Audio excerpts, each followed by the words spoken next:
जी हाँ दोस्तों, आखिर 18 और 19 जुलाई की दरमियानी रात आधी रात को जंतर मंतर से अभिजीत समेत सभी युवाओं को हटाने का सरकार का प्लान कैसे हो गया लीक, और राहुल की मदद से कैसे अभिजीत दीपिके ने कुछ ऐसा किया जिसके बाद में भाजपाई कार्यकर्ता भी जंतर मंतर पर दौड़े हुए चले आ रहे हैं।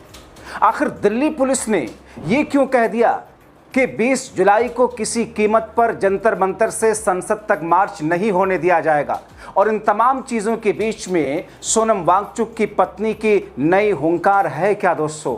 विस्तार से आपको सब कुछ बताते हैं, क्योंकि इस वक्त जबकि मैं आपके सामने ये वीडियो कर रहा हूं, अब से थोड़ी ही देर बाद जंतर मंतर पर कुछ ऐसा होने की आशंका जताई जा रही है जिसके लिए अभिजीत दीपिके ने पूरे देशवासियों से एक अपील कर दी है, क्योंकि सरकार जंतर मंतर को पूरे तौर पर खाली कराने के लिए अपनी टीम, पुलिस प्रशासन की टीमें तैयार कर चुकी है।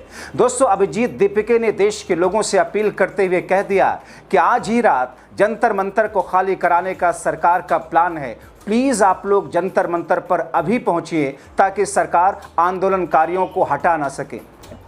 जैसा आप सबने देखा आज सुबह सोनम सर को कैसे इन लोगों ने घसीट कर यहाँ से लेकर गए जबरदस्ती उनकी विश के अगेंस्ट, लेकिन उसके बाद भी हमारा प्रोटेस्ट जारी है। क्योंकि आज सुबह ही सर से जब मेरी बात हुई तो सर ने कहा था कि हमें जो 20 जुलाई का मार्च है उसको सक्सेसफुल करना है। तो मैं सभी लोगों से, सभी सोनम सर के सपोर्टर से रिक्वेस्ट करता हूँ 20 जुलाई को ज़्यादा से ज़्यादा नंबर से आप जंतर मंतर पर आइए, और यही से हम अपना जो पीसफुल मार्च है वो संसद लेकर चलेंगे। और जो लोगों को पॉसिबल है वो लोग आज ही रात को यहाँ पर आइए, क्योंकि बहुत बड़ी पॉसिबिलिटी है कि पुलिस आज रात को हमें यहाँ से भी हटा सकती है। तो मेरी सभी से रिक्वेस्ट है, आप सभी लोग जंतर मंतर पर भारी नंबर्स में आइए। अगर आप लोग सब यहाँ आ गए तो पुलिस की हिम्मत नहीं होगी हमें यहाँ से हटाने की। Thank you. तो फिर दोस्तों, 18 और 19 जुलाई की दरमियानी रात और 19 जुलाई की सुबह तड़के 18 जुलाई की सुबह की तरह सरकार जो कुछ कराने जा रही है, क्या उसे देश के युवा, क्या उसे अभिजीत दीपिके रोक पाएंगे? क्या अब जबकि राहुल भी खुलकर के सोनम और आंदोलन के समर्थन में आ चुके हैं, तो क्या इससे सरकार किसी तरीके से डरेगी, बैकफुट पर आएगी? ऐसे में तमाम विपक्षी पार्टियों के रिएक्शंस आने लगे। बॉलीवुड और सभी क्षेत्र से लोग अपनी अपनी आवाज़ें उठाने लगे। दोस्तों, इस बीच में सोनम वांगचुक की पत्नी ने ऐलान कर दिया कि हर हाल में हम 20 जुलाई से जंतर मंतर से संसद भवन तक मार्च करेंगे और घेराव करेंगे। लेकिन दोस्तों, अगर आज ही रात अगर जंतर मंतर को खाली करा लिया गया तो फिर होगा क्या?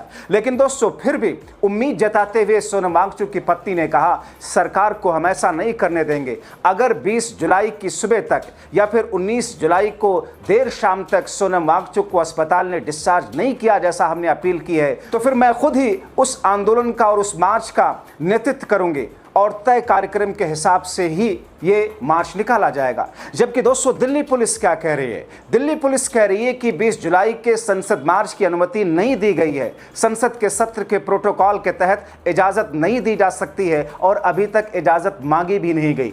इस बीच सोनम वांगचुक दोस्तों अस्पताल से ही अनशन जारी रखे हैं। अस्पताल में दोस्तों सोनम वांगचुक ने इलेक्ट्रोलाइट पाउडर लेने से इनकार कर दिया और उनका अनशन लगातार जारी है। समाचार एजेंसी पीटीआई के अनुसार उन्होंने कह दिया कि पिछले 20 दिनों से अनशन पर हैं सोनम वांगचुक और उनका अनशन अभी भी जारी है। डॉक्टरों ने उन्हें इलेक्ट्रोलाइट पाउडर देने की बात कही थी, लेकिन उन्होंने उसे लेने से इनकार कर दिया। अब ऐसे में सवाल ये कि 20 जुलाई को होने वाले मार्च का फिर होगा क्या? जबकि पुलिस 20 जुलाई के उस मार्च के लिए अनुमति ना देने की बात कह रही है, तो ऐसे में अब वांगचुक की पत्नी जो ऐलान कर रही हैं कि उस मार्च का नेतृत्व करने के लिए मैं खुद मोर्चा संभाल रही हूं, वो क्या कह रही हैं? अगर सोनम इस मार्च में शामिल नहीं हो पाए तो मैं उनकी ओर से प्रतिनिधित्व करूंगी और संसद मार्च का नेतृत्व करूंगी। सोमवार को ये मार्च तय कार्यक्रम के अनुसार शुरू होगा, इसलिए जब उन्हें जबरन यहां पर अस्पताल में भर्ती करा दिया गया, उससे ये नहीं माना जा सकता कि मार्च रुक गया है।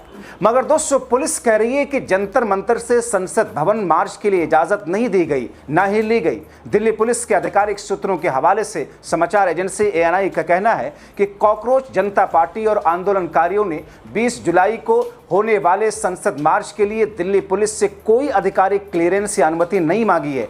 पुलिस क्या कहती है अगर अब अनुमति के लिए आवेदन किया भी जाता है तो अब मानसून सत्र के मद्देनजर लागू कड़े सुरक्षा प्रोटोकॉल के कारण इसे मंजूरी नहीं दी जा सकती। संसद सत्र के दौरान नई दिल्ली जिला, खासतौर पर संसद भवन, इंडिया गेट के आसपास भारतीय नागरिक सुरक्षा संहिता BNS की धारा 163 यानी कि जो पहले धारा 144 हुआ करती थी वो लागू रहती है। इसके तहत 4 से अधिक लोगों के इकट्ठा होने, अनधिकृत रैलियां निकालने और हथियार ले जाने पर पूर्ण तरीके से प्रतिबंध है। बिना अनुमति संसद की ओर मार्च करने का प्रयास करने वाले छात्र समूहों या राजनीतिक कार्यकर्ताओं को तुरंत हिरासत में लिया जाएगा।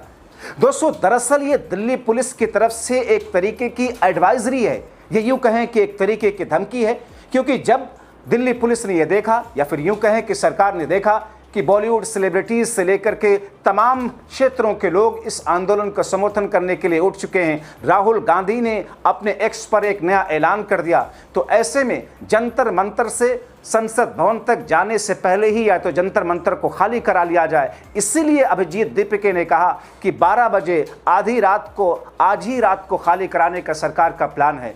तो ऐसे में दोस्तों टकराव बढ़ गया है और इसीलिए अब अभिजीत ने देश भर के छात्रों और युवाओं से अपील कर दी जितने जल्दी हो सके जंतर मंतर पर पहुंचे। और ऐसे में जंतर मंतर पर पहुंचने की भीड़ बढ़ चुकी है, जन सैलाब सा वहां पर उमड़ता हुआ दिखाई दे रहा है। यहां तक कि कुछ भारतीय जनता पार्टी के कार्यकर्ता जो बीजेपी के कट्टर समर्थक रहे हैं वो भी बीजेपी की नीतियों से परेशान होकर के जंतर मंतर पहुंचने लगे हैं। अब ऐसे में दोस्तों जंतर मंतर खाली कराने का प्लान पुलिस बना चुकी है। टकराव की एक ऐसी स्थिति है जिसमें क्या कुछ होगा देर रात, आधी रात से लेकर के सुबह तड़के 7 से 8 बजे के बीच में कहा नहीं जा सकता।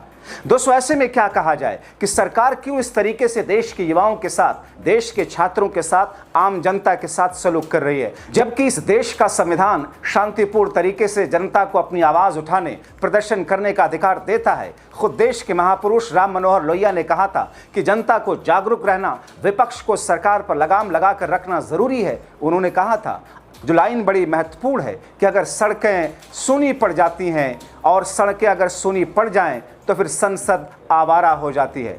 तो फिर सवाल ये है कि क्या वाकई अब सरकार और पुलिस के बल पर जंतर मंतर खाली कराने जा रही है, और अगर ऐसा हुआ तो फिर होगा क्या। हमने देखा है दोस्तों, इस देश में कई सारे बड़े आंदोलन हुए। हमारी जनरेशन के लोग जिन्होंने 1975 का जेपी मूवमेंट नहीं देखा, मगर उसको हमने इतिहास के पन्नों से पढ़ा है, देखा है, समझा है किस तौर पर जब देश के छात्रों और युवाओं ने आवाज़ उठाई और उसमें जयप्रकाश नारायण का नेतृत्व मिला, तो कैसे उस वक्त की आयरन लेडी कहे जाने वाली इंदिरा गांधी की सरकार ताश के पत्तों की तरह बिखर गई थी। हमने देखा है इस देश में दोस्तों कि जब 2011 में अन्ना और अरविंद का मूवमेंट शुरू हुआ, भले ही उसके पीछे संघ और भारतीय जनता पार्टी का हाथ था, लेकिन देश की आम जनता ने उस आंदोलन को पूरी तरह सपोर्ट किया और उसके बाद केंद्र की मनमोहन सिंह की सरकार ताश के पत्तों की तरह बिखर गई थी। अब दोस्तों, इन तमाम स्थितियों में क्या एक बार फिर से सोनम वांगचुक, जो 20 दिन हो चुके अपने अनशन को लगातार जारी रखे हुए हैं, यहाँ तक कि सरकार ने जब पुलिस से उन्हें उठवा करके अस्पताल में भर्ती करा दिया तब भी वो वहाँ से अनशन जारी रखे हैं। अब ऐसी स्थिति में इस आंदोलन का हश ये सरकार क्या करेगी। इसीलिए दोस्तों मैंने पिछले शो में आपको बताया और दिखाया था कि प्रधानमंत्री नरेंद्र मोदी जब गुजरात के मुख्यमंत्री हुआ करते थे तो उनका एक बयान बड़ी तेजी से वायरल हुआ, इस वक्त हो भी रहा है, कि वो कहते थे, उस वीडियो में वो कहते हुए सुनाई देते हैं कि साहब कैसी है मनमोहन सरकार, कि देश के लिए जब योग गुरु रामदेव जंतर मंतर से लेकर के दिल्ली के रामलीला मैदान पर लोगों के साथ में सरकार की गलत नीतियों के खिलाफ आवाज़ उठा रहे हैं तो सरकार पुलिस भेजकर उनका दमन कर रही है। अब दोस्तों, इन तमाम स्थितियों में आपको बताएं कि पुलिस ये कह रही है 20 जुलाई को संसद तक मार्च करने की इजाज़त नहीं दी जा सकती। अब तो प्रधानमंत्री के तौर पर खुद माननीय नरेंद्र मोदी हैं। अब दोस्तों, पुलिस प्रोटोकॉल का मुद्दा उठा रही है। ऐसे में फिर सवाल ये है कि 13 अगस्त तक मार्च होने की संभावना तो खत्म, क्योंकि 13 अगस्त तक संसद का सत्र चलना है और फिर मार्च का फ़ायदा क्या होगा उसके बाद। और इस बीच में 13 अगस्त के बाद फ़ौरन 15 अगस्त, यानी कि दोस्तों अब 20 जुलाई से लेकर के एक तरीके से 15 अगस्त की तैयारियां जो दिल्ली में चल रही हैं स्वतंत्रता दिवस के तौर पर, 13 अगस्त के बाद 15 अगस्त तक किसी भी तरीके का कोई भी कार्यक्रम या कोई भी ऐसा मार्च दिल्ली पुलिस करने की इजाज़त नहीं देगी। इसीलिए टकराव की स्थिति ज़्यादा बन रही है।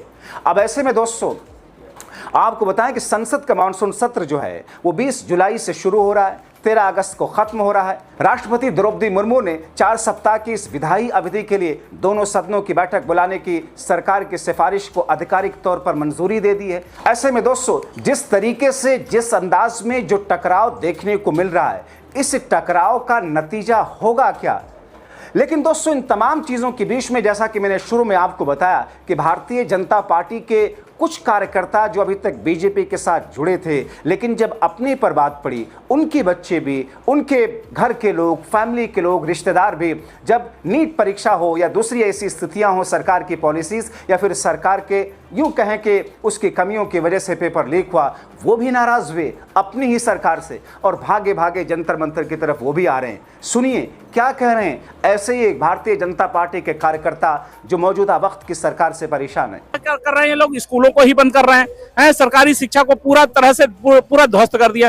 प्राइवेटीकरण इसलिए कर रहे हैं कि बच्चा जो गरीब माँ का बच्चा है वो पढ़ ना पाए, वो इनके पीछे डंडा लेके मतलब अंधभक्त बनाना चाहते। तो भाई अब अंधभक्त नहीं बनेगा। आने वाले समय में देखो हालत गंदी है, विनाश काले विपरीत बुद्धि, विनाश की घड़ी चालू हो गई है इनकी। क्या कहना है, कुछ कहना चाह रहे हैं? मैं कहना चाह रहा हूँ, मैं दिल्ली से हूँ और मेरी 80 साल की उम्र है।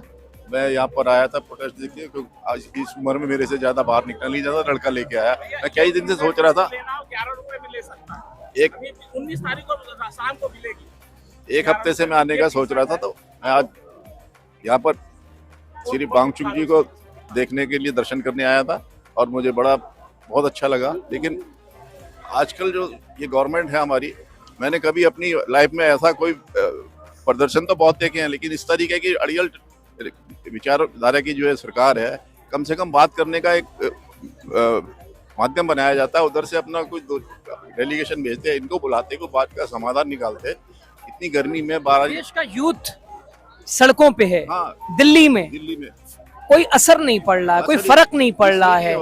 पेपर लीक पे लीक हो रहे हैं। इनके अंदर इंसानियत नाम की कोई चीज है ही नहीं। जितनी भी हमारे प्रधानमंत्री से लेकर पूरी मिनिस्ट्री जो है, जितने मंत्री हैं, उनको इंसानियत है ही नहीं। पहले मैंने कभी ऐसा अपने जीवन में नहीं देखा कि ऐसे कोई वार्तालाप नहीं हुई हो। ये तो सोच रहे हैं, इनके लिए तो अब मनुष्य की जान जो है कीड़े मकोड़ों की तरह है। इस तरीके के हालात हैं। और मेरी पोती जो है, उसने MBBS में एडमिशन लिया था दिल्ली में, प्रीत प्यार गई वो 2 साल, पेपर लीक हो गए, उसने पढ़ाई छोड़ दी, सारा पैसा बेकार गया। वो अब वो अमेठी में उसने एडमिशन। अब दोस्तों, एक तरफ जहां जंतर मंतर पर जन सैलाब उमड़ रहा है, दूसरी तरफ दिल्ली पुलिस तैयारी में है। आधी रात से लेकर के सुबह तड़के तक क्या होगा, इंतजार कीजिए। जागरूक रहिए, अपनी राय लिखें।